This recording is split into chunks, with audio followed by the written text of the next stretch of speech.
Assalamualaikum dulur. Jumpa lagi ya bersama saya Yusuf Effendi. Bagaimana kabarnya dulur? Semoga kalian masih dalam keadaan yang baik ya dulur. Oke dulur, pada kesempatan kali ini ya saya akan memberikan edukasi lagi tentang dunia peternakan ya. Jadi topik yang akan saya angkat di sini adalah tips menangani sapi pincang. Sebelum saya lanjut dulur, seperti biasa ya, saya menghimbau buat teman-teman yang belum subscribe ya, silahkan subscribe dulu dan nyalakan loncengnya biar tidak ketinggalan. Oke dulur, langsung saja ya kita masuk ke materinya.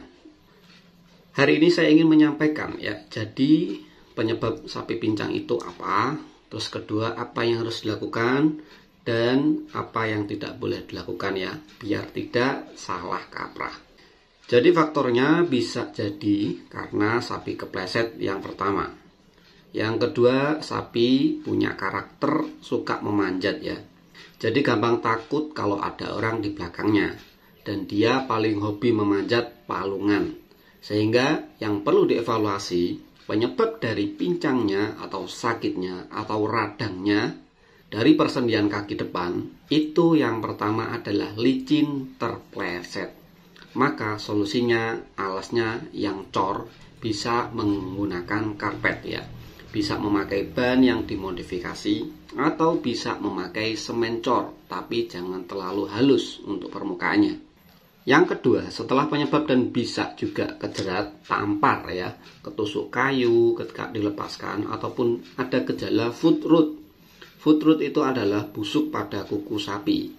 Jadi ada akumulasi atau penumpukan kotoran di celah kuku kanan dan kiri atau di atasnya, sehingga itu memicu kerusakan kulit yang membuat bakteri yang sebenarnya enggak bisa masuk ke dalam daging itu bisa mengakses point of entry atau poin masuknya dari bakteri itu sendiri dulu.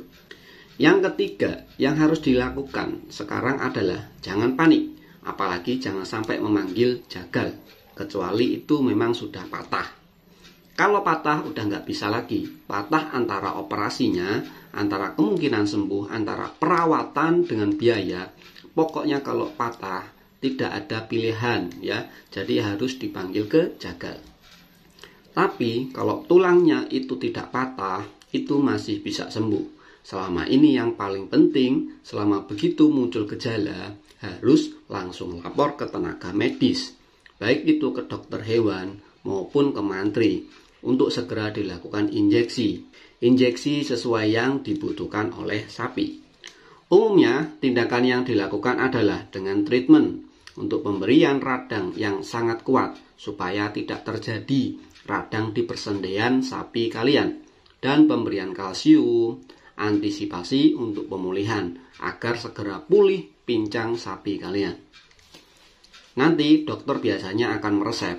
Di resep obat itu akan diberikan selama seminggu ke depan. Obat biasanya dibeli di apotek ya.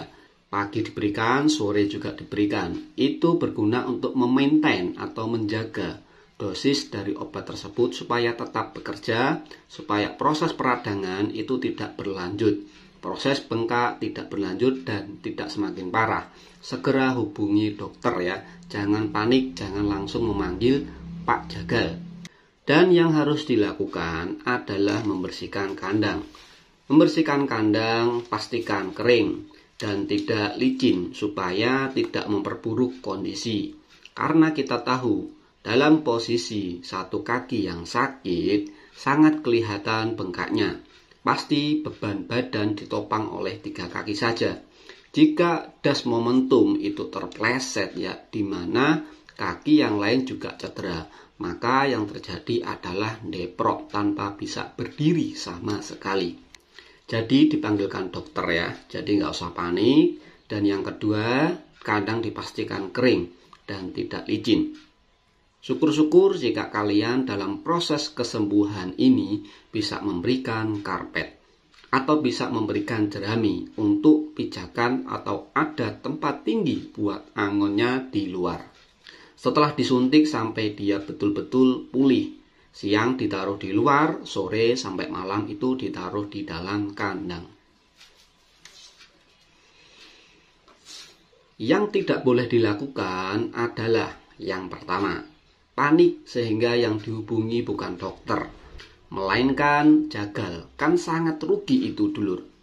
Yang kedua, jangan menunda memanggil dokter, karena pada momen ini ada masa emas, di mana begitu ada benturan, begitu ada luka, itu masih bisa disembuhkan.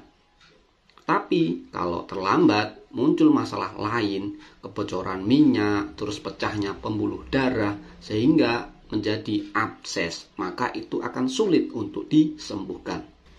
Jadi yang benar, 1 kali 24 jam dari kejadian ini harus sudah ditangani.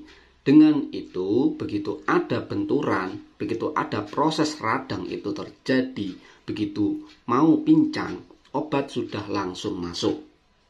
Sehingga bisa diminimalkan resiko yang tadi itu, yaitu pecahnya pembuluh darah sama bocornya minyak di persendian. Kalau itu terjadi, sulit sudah. Apalagi kalau kalian menunda sampai akhirnya nyangkut tulang, sehingga terjadi dislokasi. Engselnya sudah cacat, maka itu sudah nggak bisa. Itu sudah langsung masuk ke dalam jagal. Jadi jangan panik, yang dilakukan adalah segera memanggil dokter.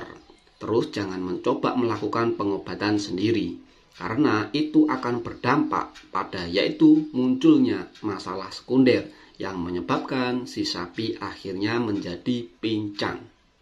Jadi kesimpulannya adalah yang pertama, penyebab pincang adalah lantai licin, palungan yang terlalu pendek, terjerat tampar, tertusuk dan kotoran yang melekat, sehingga di situ ada bakteri yang bisa masuk. Itu yang pertama. Yang kedua, jangan panik, langsung saja hubungi dokter untuk segera meminumkan obat jika dokter memberikan resep untuk menjaga, dan nanti setelah treatment tadi selanjutnya wajib disuntik ulang. Tujuannya untuk apa? Untuk melihat perkembangan.